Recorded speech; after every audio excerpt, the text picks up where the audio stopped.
खुलुमबाय जोङो सारा बिटिआर ओनसोलाव मोनसेल' गेम उइमेन फुटबल ट्रफी जों भेरगाव ओनसोलाव खुंनाय जायो। बेवहाय जोंहा दुलाराय बर' फरायसा आफाद ओनसोलनि राभा छात्र सन्था अल आदिबासी स्टुडेन्ट्स इउनियन डेभेलपमेन्ट कमिटि बर' साहित्य सभा बाथौ आफाद माने जेसेबां अर्गेनाइजेशनफोर दोङो जयै जों बे गेलेनायखौ बादायहोनाय जायो।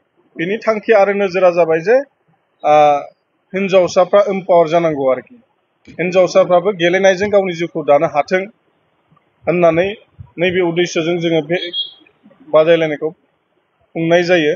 दा बेवहाय मा जादों गुबुन समफोर बायदि जोङो गेलेनायखौ बादायहोबाय थादोंमोन, जेरै 18 टाइम्स जाबाय आरोखि 18थि जाबाय। खोथाया जाहैबाय जोङो सेप्तेम्बरनि 1 तारिखनिफ्राय गेलेनाय बादायलायनायखौ लादोंमोन।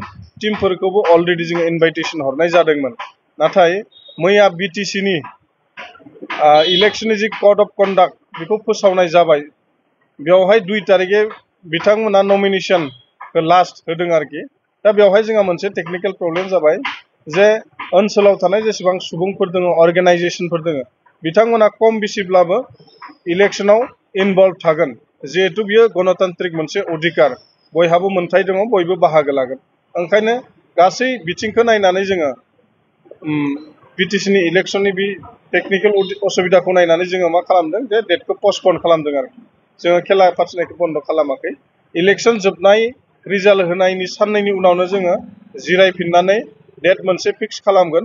लोगोसे जाय जाय टीमफोरखौ जोङो इनभाइटेसन हरदोंमोन बै टीमफोरखौ जोङो खावलायनो सानदों जे नोंथांमोना जाहाथे दुखु मोना आरो नोंथांमोननि टीमखौ जोङो फिन खनसेबाव लेंहरफिनगोन।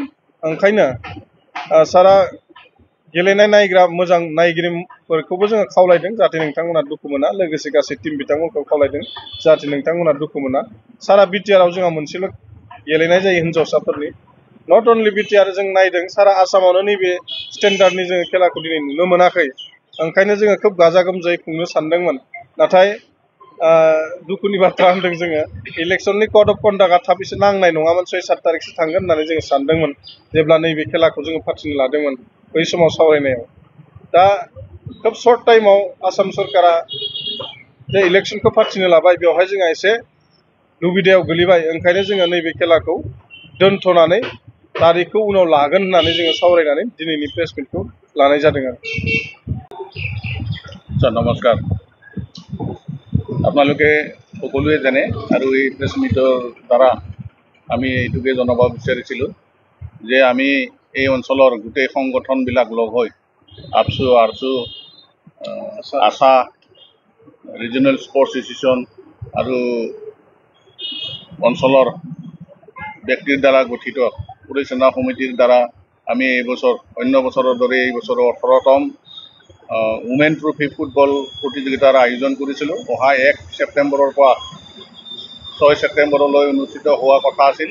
ইতিমধ্যে আমাৰ গোটেই টিম কণ্টেক্ট বা আমাৰ যিখিনি যাৱতীয় কাম কাজ যথেষ্ট আগবাঢ়ি আছিলে, মানে তুংগত উঠা বুলিয়ে ক'ব লাগিব।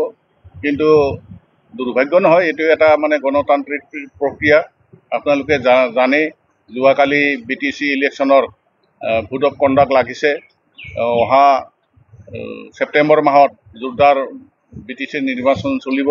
আমি গণতান্ত্ৰিক দেশৰ নাগৰিক হিচাপে গণতন্ত্ৰ বা ৰাজনীতি এৰাই চলিব নোৱাৰোঁ। কম বেছি পৰিমাণে প্ৰত্যক্ষই হওক বা পৰোক্ষভাৱে হওক আমি অংশগ্ৰহণ কৰিব লাগিব। আৰু তাৰ প্ৰতি লক্ষ্য ৰাখিয়ে আমি এই খেলখন মানে কাৰিকৰী অসুবিধাৰ কাৰণে কিছুদিনৰ কাৰণে পষ্টপন কৰিছোঁ। আমি নিৰ্বাচনৰ শেষত এই খেলখন আকৌ পুনৰাই অনুষ্ঠিত কৰিম। এইখিনিকে জনাবৰ কাৰণে আপোনালোকক আজি মাতি আনি এই প্ৰেছ বিবৃতি দিছোঁ। আৰু সমূহ ৰাইজে যাতে এই কথাটো ভালদৰে অনুধাৱন কৰে তাকে অনুৰোধ জনাই মোৰ বক্তব্য সামৰিছোঁ। ধন্যবাদ।